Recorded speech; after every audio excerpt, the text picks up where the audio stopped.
É maio de 1945. Finalmente, a sombra nazista está sendo suspensa.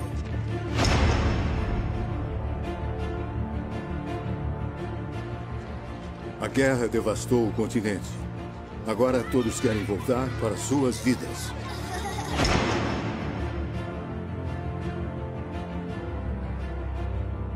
Mas, embora as armas estejam em silêncio, a Segunda Guerra Mundial ainda não acabou.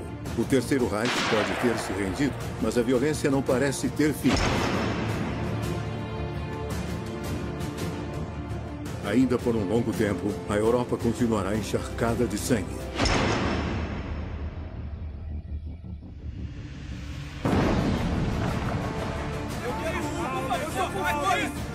Mal baixaram as armas, outra guerra se aproxima.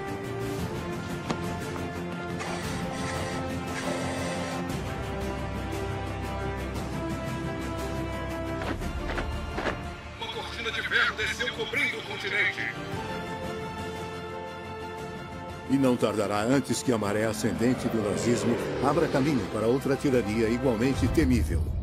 Depois de Hitler, parte 2.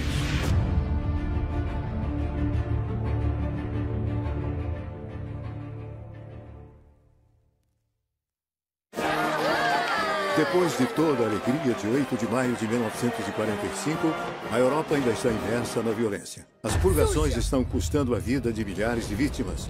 Os aliados ainda enfrentam enormes desafios. Mais de 40 milhões de pessoas se tornaram refugiados durante os conflitos e agora querem ir para casa. A Alemanha agora está ocupada e dividida em 4 zonas. E as pessoas ainda têm fome. Como pode um continente inteiro devastado ser reconstruído? Nas cidades, a operação de limpeza levará meses. Porém, em 1946, tudo começa a acelerar. As construções de tortura e os velhos bunkers são todos destruídos.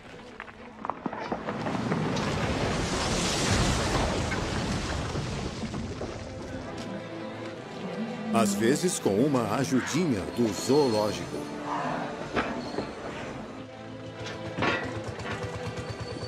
E serpenteando pelas ruínas, pequenas ferrovias para retirar todas as toneladas de entulho.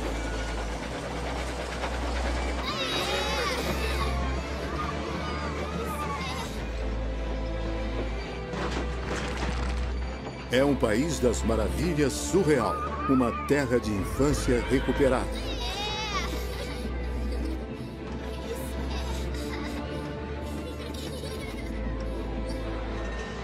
E em Varsóvia, os bondes estão circulando novamente. Eles atraem uma multidão que os aplaude e muitos são levados às lágrimas.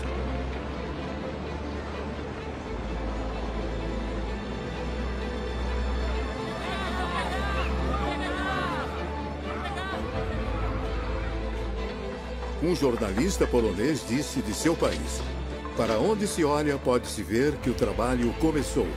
Uma tarefa gigantesca já foi realizada. Há trechos inteiros livres de entulho agora.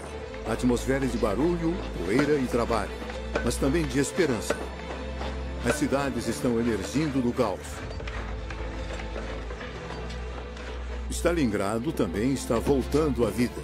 Afinal, até agora, as feridas da guerra estão sendo remendadas. Há escolas abrindo em meio às ruínas.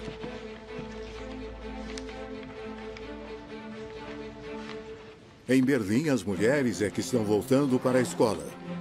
Já que a mão de obra é escassa, elas estão aprendendo a arte da alvenaria.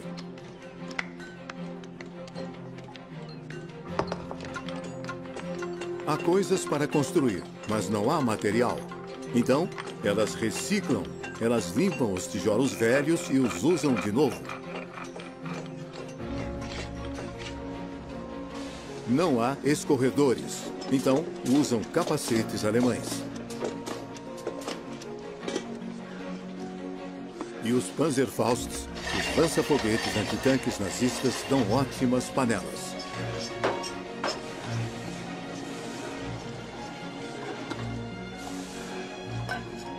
conseguem mais milhagem desses pneus velhos na forma de solas novas para os sapatos.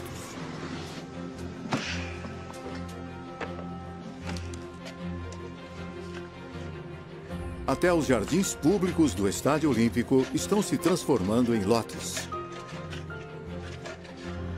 E o metrô já está funcionando de novo, iluminado por clarabóias improvisadas.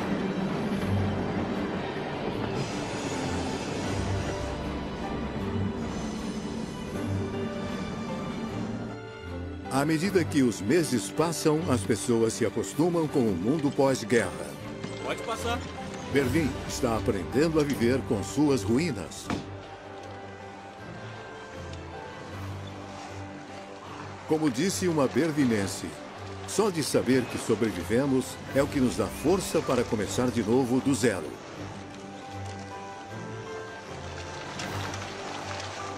Largada. Levará mais de 20 anos para reconstruir tudo. Mas mesmo nos jornais, pode-se sentir o otimismo. É primavera em Berlim. As paredes podem ter sumido, mas dentro de casa a vida continua com grande calma e adaptabilidade. Estão até regando as jardineiras nas janelas. As crianças parecem bem, já que as ruínas são um grande playground. Aqui em Schönenberg, a destruição não consegue perturbar uma soneca idílica relaxando ao sol. Passeios românticos do parque também estão de volta para deleite dos casais. Só que todo esse otimismo esconde muitos problemas. Ainda há centenas de milhares de órfãos perdidos. Em Berlim, Roma, Nápoles e Milão, são pelo menos 20 mil crianças sem lar. E quase 1 milhão na Polônia. Na zona soviética da Alemanha, campanhas nos noticiários são lançadas para tentar encontrar suas famílias. Karl-Heinz Lies de Berlim. Hausstrahl de Hasselburg, na Prússia Oriental. Esta criança não tem nome. Foi achada em 24 de janeiro de 1945 na estação de trem Pankow-Schönhaus. Uma menininha de 18 meses encontrada há mais de um ano em um campo aberto de Waldlitz. Christiana Korber de Denze. Minha mamãe se envenenou e o meu papai estava morando num navio de guerra. Estamos procurando os nossos pais. Quer nos ajudar a achá-los? Quem tiver informações, entre em contato. A campanha será transmitida até a década de 50 e irá ajudar mais de 300 mil crianças a encontrar suas famílias novamente.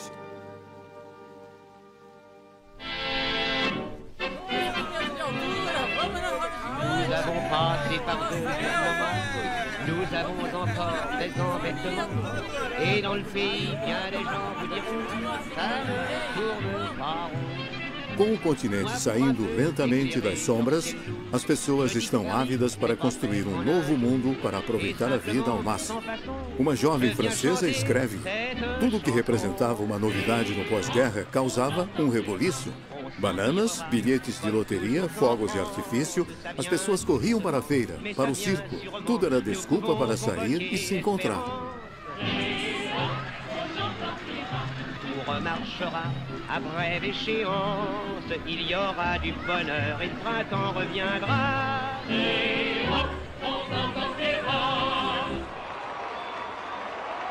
É uma época de reformas. A Itália abole a sua monarquia, que logo será substituída por uma república.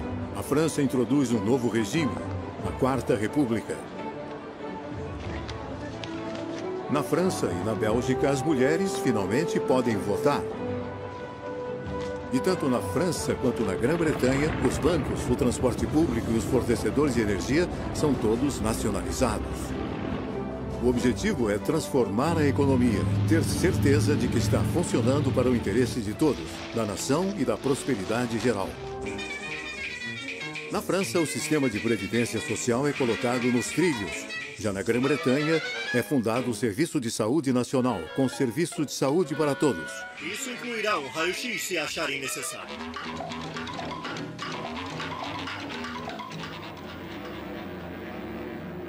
Tal foi a destruição que os arquitetos agora querem repensar cidades inteiras. Na Grã-Bretanha, para aliviar a tensão nas grandes cidades, uma lei de 1946 decreta a construção de novas cidades com novo planejamento. A França segue o exemplo. Perto de Marseille, Le Corbusier ergue a sua cidade radiante. Enquanto isso, Le Havre, esquecida pela guerra, está voltando à vida.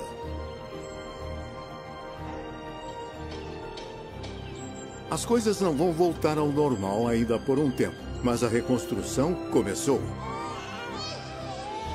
Outro sinal de esperança para o futuro é o aumento acentuado da natalidade. Os dias à frente agora parecem mais promissores, menos tristes.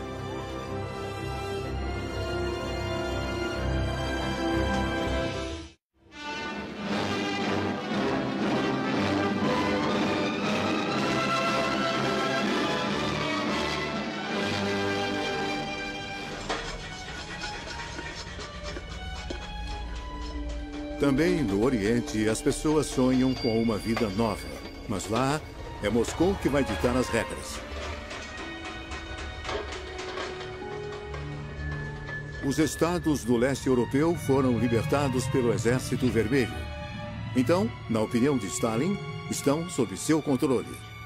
Para estabelecer seu poder lá sem causar problemas, sua estratégia é colocar comunistas em posições de poder. Na Polônia, na Tchecoslováquia, na Bulgária, na Hungria, os partidos comunistas estão pondo as peças no tabuleiro. Em silêncio, estão tomando todas as posições-chave. Justiça, os militares, política interna, em um maquinário do Estado cada vez mais repressivo.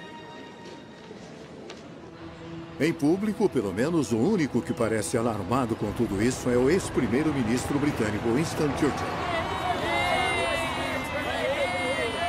Em março de 1946, convidado para falar em Fulton, Missouri, Churchill claramente condena a ameaça soviética que rapidamente passa dos limites.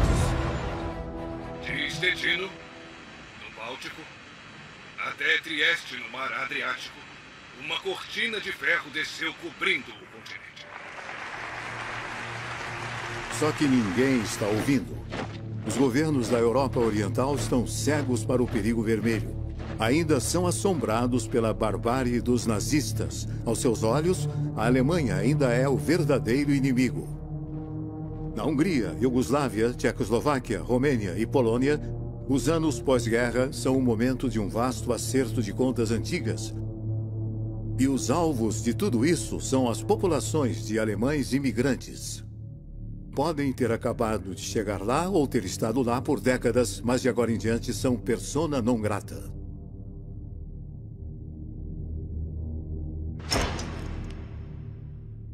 Na Tchecoslováquia, em uma Praga libertada, toda a população que fala alemão recebe ordem de usar suásticas ou faixas brancas nos braços.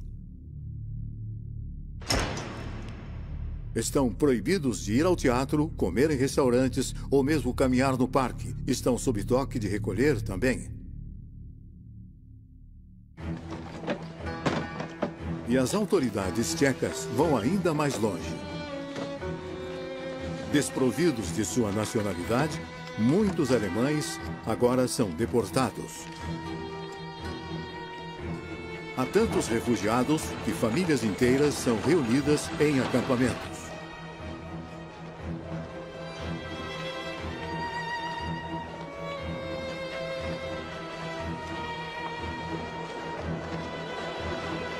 Mas o êxodo não é sempre pacífico, como estas imagens podem sugerir. As autoridades tchecas acusam os alemães de todos os tipos de maldade. Quando em Usti, na Sudetenland, um depósito de munição explode, todos os dedos apontam imediatamente para os alemães. Uma caçada humana rapidamente começa. Mais de 100 pessoas perderam a vida. O linchamento de alemães se torna um evento comum. Não muito longe de Praga, um cineasta amador filma com sua câmera de 8 mm. ele vê civis sendo forçados a ir para a lateral da estrada.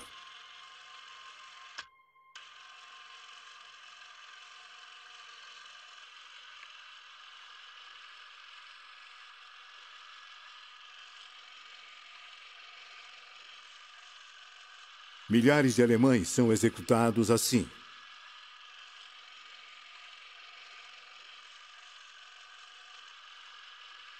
Um estudante tcheco admite: ficamos de boca fechada como a Alemanha toda ficou.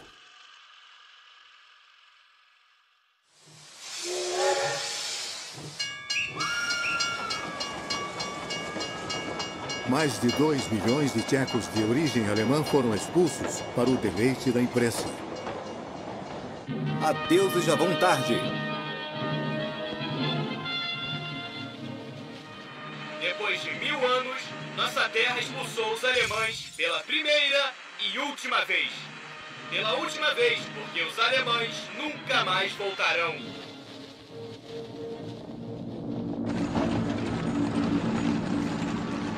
Os poloneses também estão se vingando dos seus antigos opressores. Suas minorias alemãs são todas postas para correr do país. Antigos campos que não faz muito tempo eram dedicados a varrer os judeus do mapa, agora são usados para aprisionar alemães. Muitos deles morrerão lá.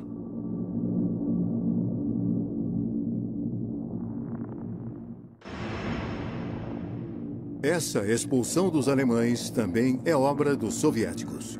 São muito gananciosos na vitória e se servem de um pedaço da Polônia. Para remediar isso, a Polônia pega parte da Alemanha e expande uns bons 200 quilômetros para o oeste. O mapa da Europa está sendo redesenhado.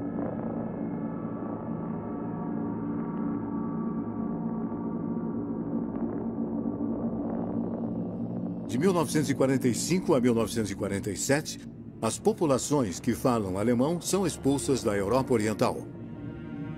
É uma das maiores inundações de refugiados da história da Europa.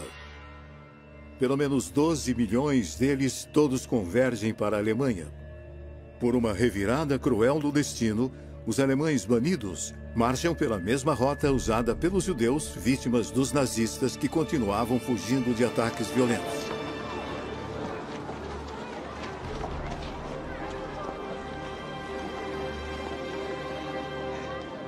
Como um coronel britânico diz, tendemos a considerar a Alemanha ocupada como uma lixeira para papel, com uma capacidade ilimitada para o lixo indesejado do mundo.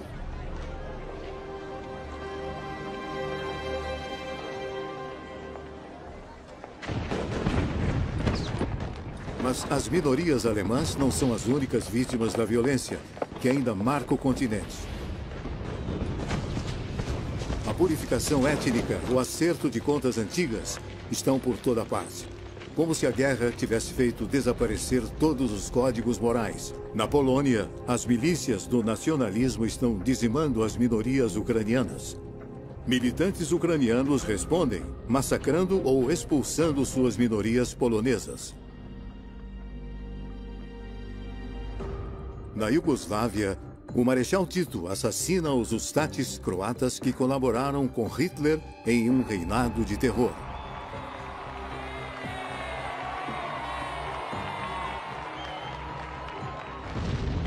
Na Grécia, uma guerra civil coloca os comunistas contra os monarquistas, um fratricídio que resulta em mais de 50 mil mortes.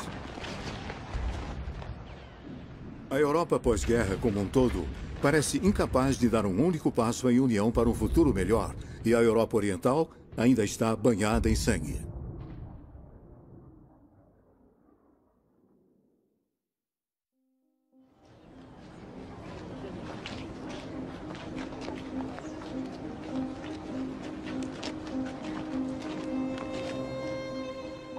Em 1947, os prisioneiros de guerra alemães continuam a ser explorados pelos países vencedores.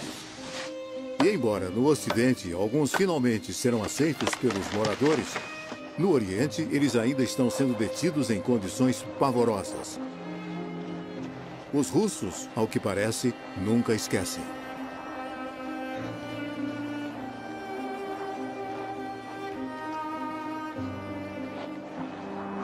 O clima extremo e a escassez de comida conspiram para dar um fim a qualquer um que sobreviveu à crueldade de seus carcereiros. Um terço deles, cerca de 1 milhão, desaparecem nos desertos desolados dos campos de trabalhos forçados. Os judeus que sobrevivem começam uma vida nova.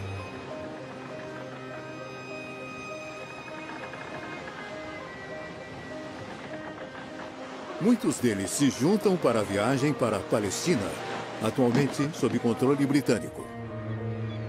Quando partem, é em barcos clandestinos. Em 1947, uma banheira velha, rebatizada de O Êxodo, transportava mais de 4.500 refugiados. Mas a Marinha Real se recusa a deixar os judeus entrarem em sua terra prometida. Em vez disso, são transferidos para navios-prisão. O que é pior, os britânicos então os levam de volta para a Alemanha, onde se veem de volta aos campos de concentração.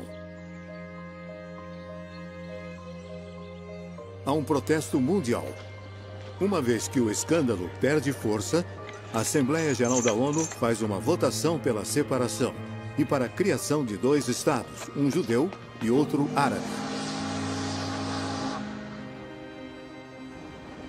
Finalmente, os sobreviventes do Holocausto têm um destino. A Europa, entretanto, lava as mãos. O problema dos refugiados judeus é um caso encerrado.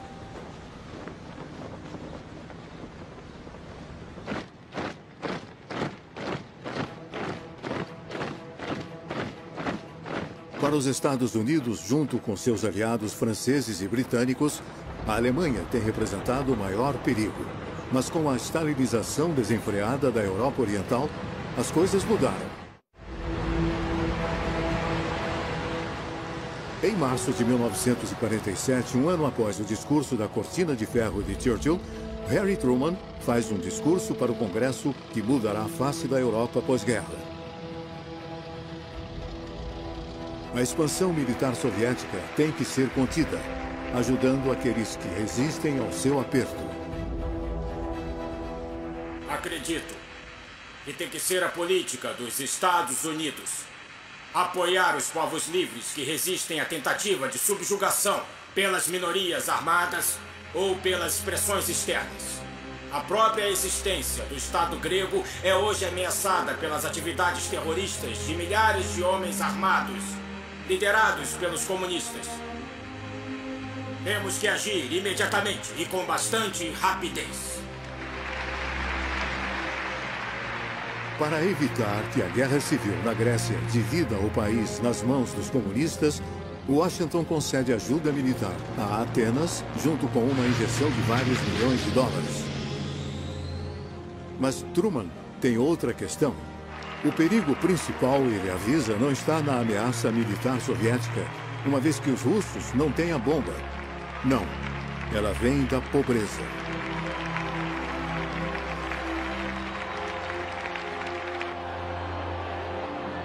E em 1947, as pessoas estão exaustas. A economia ainda não está de pé. Na Itália, na França, milhões ainda estão precariamente abrigados e o pão ainda é racionado. Pão para os idosos, nossos 60%.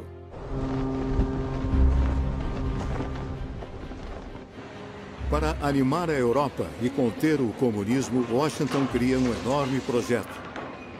O Plano Marshall. Seu objetivo é conceder crédito massivo à Europa para ajudar a sair do colapso.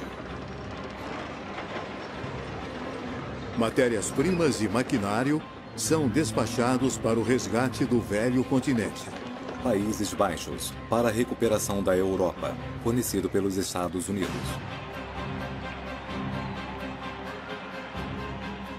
Stalin está bem ciente de que esse plano Marshall poderia enfraquecer seu controle sobre a Europa Oriental.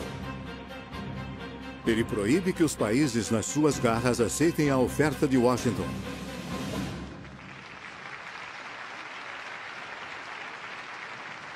Para impedir o Plano Marshall e refrear a influência americana na Europa, põe suas cartas na mesa. Ele ordena que os partidos comunistas no Ocidente entrem em ação.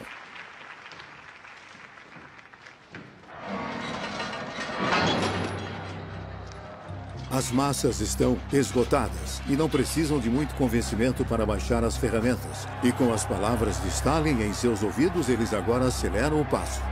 Tanto na França quanto na Itália, os comunistas ficam atrás das greves que rapidamente se proliferam. Parece o início de uma guerra civil. O governo francês teme um golpe, e não sem motivo. Todo o caos e ruptura estão começando a se inflamar. Perto de Arras, o trem postal Paris-Tourcoing foi descarrilhado por criminosos desconhecidos e desparafusaram 25 metros de trilhos, 24 mortos, mais de 40 feridos. Um preço alto para um ataque atroz que deveria fazer todos os franceses decentes recuar com o horror.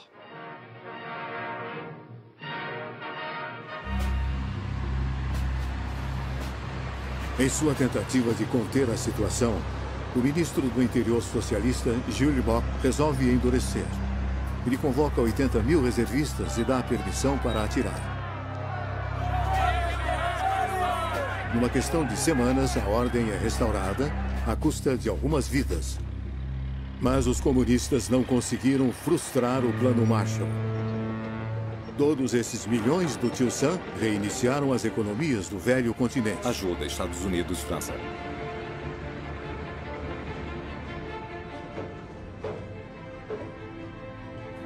Os fazendeiros veem suas colheitas voltarem aos níveis do pré-guerra e logo até mesmo os superando. Os americanos apostam na restauração da economia alemã. Uma Alemanha forte será menos custosa de se manter. Será uma defesa contra o comunismo. A prosperidade voltou. O Plano Marshall é um presente dos céus e salva o continente do desastre. Ao mesmo tempo, o deixa aberto para os negócios americanos.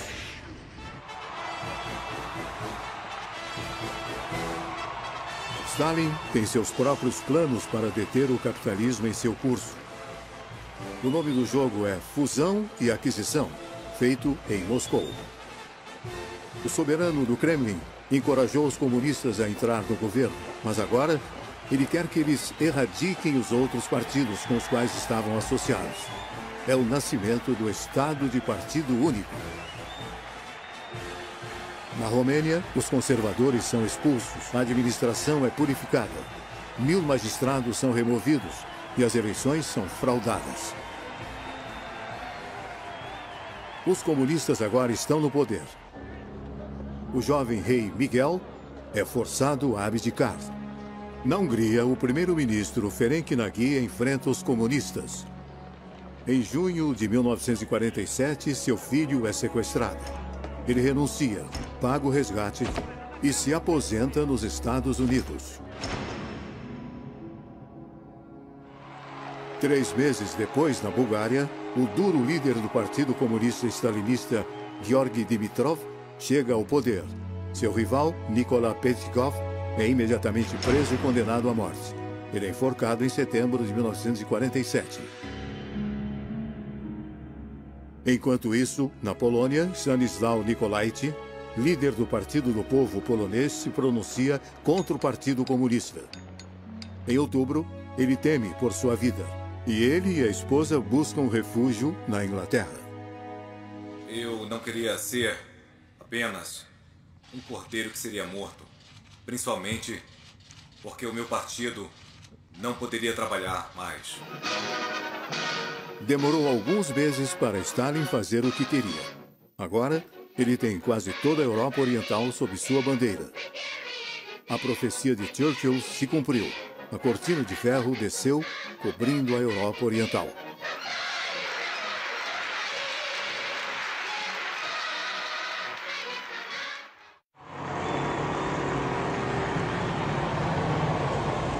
Mas um país não cedeu, a Tchecoslováquia. O presidente Edivar Benesch sempre tentou manter relações cordiais com a União Soviética. Defrontada com a oposição de Stalin ao Plano Marshall, uma delegação tcheca vai para o Kremlin para tentar fazê-lo mudar de ideia. Mas em vão.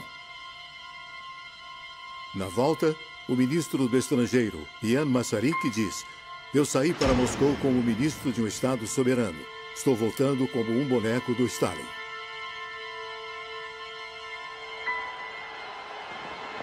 Ministros democratas mostram a sua oposição à força opressora de Stalin ao renunciarem em fevereiro de 1948.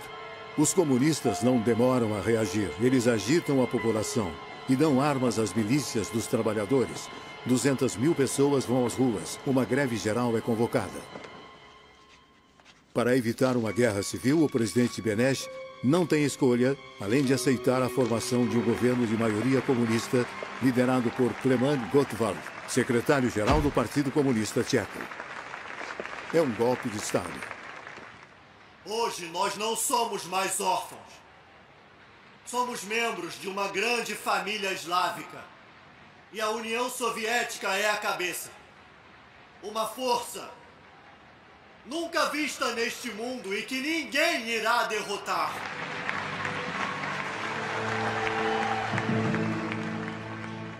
A repressão logo se segue. Em março de 1948, Ian Masaryk, um dos pouquíssimos democratas que ficaram no poder, é encontrado morto sob as janelas de seu ministério.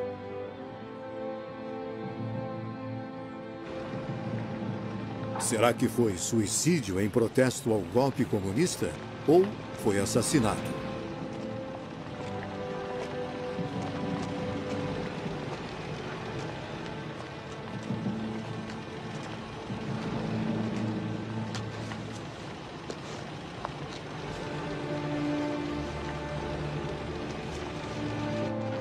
A própria democracia foi assassinada.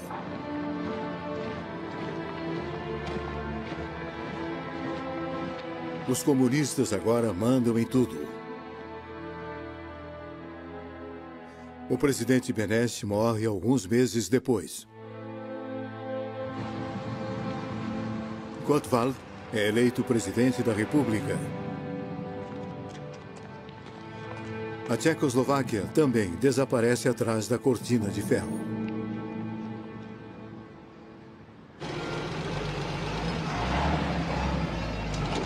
O homem que mais amamos, Stalin. Por todo o mundo, esses sequestros violentos do poder deixaram as pessoas preocupadas. O Partido Comunista Francês e o seu líder Maurice Thorez não compartilham nem um pouco disso. Longa vida Stalin, o homem da paz. Com todo o nosso coração, proclamamos nosso amor ardente por Stalin e lhe asseguramos nossa confiança resoluta. Vida longa ao nosso querido e grande Stalin! E viva o comunismo!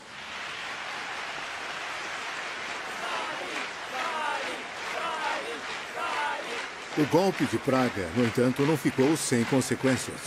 Com os soviéticos tão gananciosos, uma coisa agora é clara.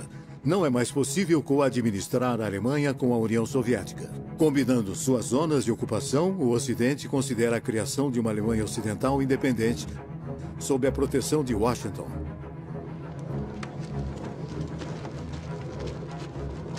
Em 1948, ela tira a antiga moeda de circulação e instala o marco alemão. Os soviéticos se recusam a reconhecer a nova moeda e imediatamente contra-atacam.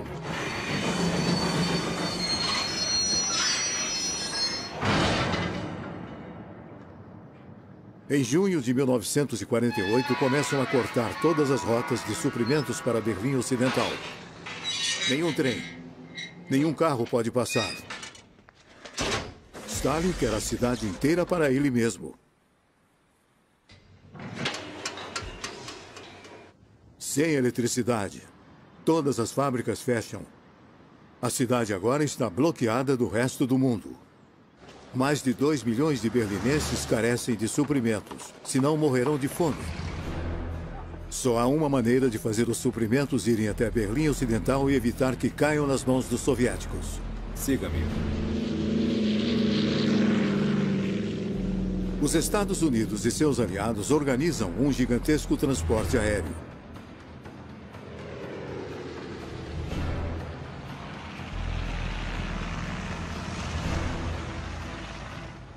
Centenas de aviões lançam alimentos, equipamentos e matéria-prima: trigo, carvão, gasolina, remédios. Milhares de toneladas por dia passam bem debaixo dos narizes dos soviéticos. Pela primeira vez, o Ocidente está abertamente confrontando o Oriente. Muitos observadores veem essa crise como o prelúdio para uma terceira guerra mundial. Os aviões deslizam tão baixo sobre os edifícios que acontecem acidentes terríveis.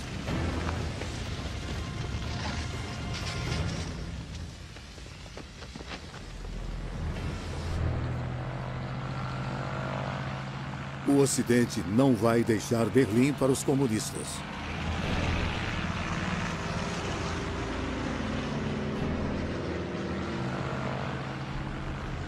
Esse ato de solidariedade é rapidamente aproveitado pela mídia americana.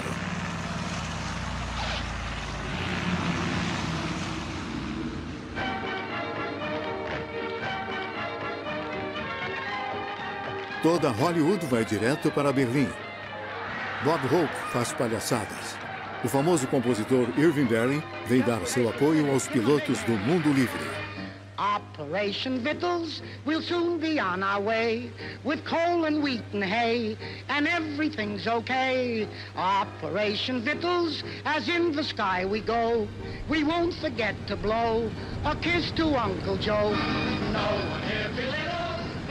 Há apenas 3 anos, bombardeiros aliados estavam acabando com Berlim. Hoje estão alimentando-a. As pessoas se alinham nas pistas e berram para os pilotos: não nos abandonem. Se perdemos nossa liberdade, nunca mais a recuperaremos.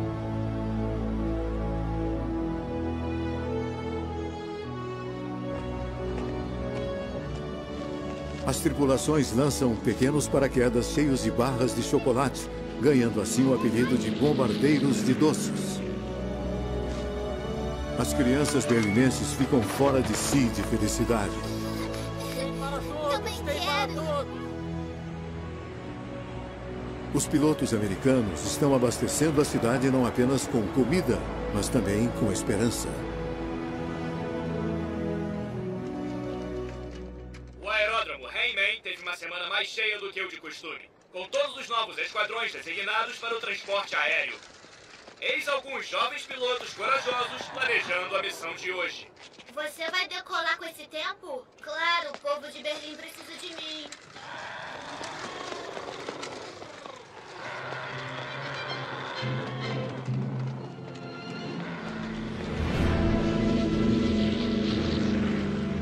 O bloqueio se arrasta por 11 longos meses. Durante esse tempo, 278 mil voos aliados abastecem a cidade com o necessário para sobreviver. Até fusquinhas fazem felizes aterrissagens.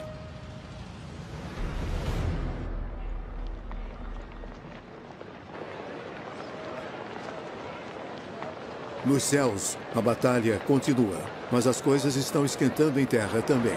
Em 6 de setembro de 1948, os comunistas tentam tomar todos os prédios oficiais. 3 dias depois, um protesto em massa de 300 mil pessoas se reúne em frente ao Estádio Olímpico. O prefeito Ernest Reuter diz em voz alta o que todos os berlinenses pensam em seu coração. Povo do mundo! Povo da América! Da Grã-Bretanha, da França, da Itália! Olhem para essa cidade agora e admitam que não podem abandoná-la, nem o seu povo podem abandoná-los. Vocês não podem abandoná-los. Vocês têm que cumprir seu dever de cidadania mundial.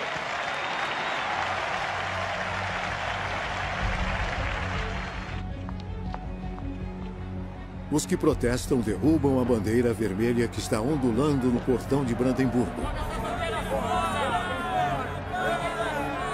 Confrontos violentos irrompem com a polícia da Alemanha Oriental. Mas os berlinenses ocidentais permanecem firmes. Sua cidade se torna um bastião de liberdade do lado direito da cortina. Os alemães não são mais vistos como os antigos nazistas, mas como vítimas em potencial do totalitarismo stalinista. A ordem de não confraternizar de 1948 há muito se foi. A Alemanha se tornou um dos aliados. Os ocupantes do passado são os libertadores de hoje. Que ótimo. Gostei muito disso. Muito obrigado. O transporte aéreo selou a amizade entre os vencedores e os derrotados. Stalin cometeu um grande erro. Longe de se livrar dos americanos, ele empurrou a zona ocidental direto para os braços do tio Sam.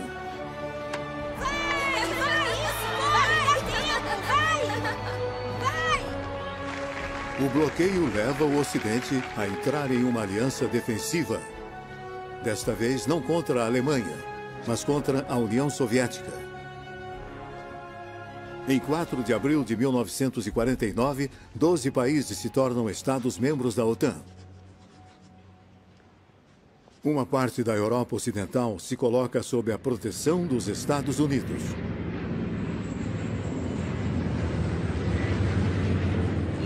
O bloqueio é suspenso. Meia-noite. As barreiras são erguidas. O bloqueio acabou. O trânsito agora recomeça nesta rua fechada por 10 meses. Stalin suspende o bloqueio em 12 de maio de 1949. Tanto pessoas como bens agora têm passagem livre entrando e saindo da cidade. Nas ruas, todos estão vibrando. Ainda estamos vivos, gritam eles. É uma vitória para o bloco ocidental e um grande alívio para o povo de Berlim. Alguns dias depois, uma Alemanha Ocidental democrática nasce no território das 3 zonas ocidentais, a República Federal da Alemanha.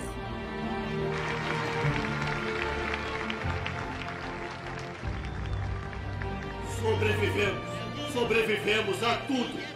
Mas o ogro do Kremlin ainda não acabou.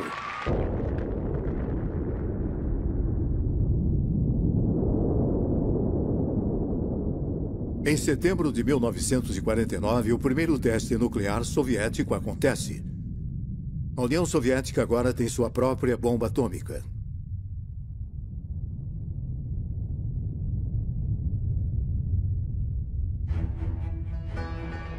Um mês depois, em outubro, nasce a RDA, a República Democrática da Alemanha. Uma Alemanha comunista do lado soviético da cortina, com suas próprias instituições e sua própria polícia política, que revive lembranças desagradáveis. Os nazistas deram lugar ao perigo vermelho.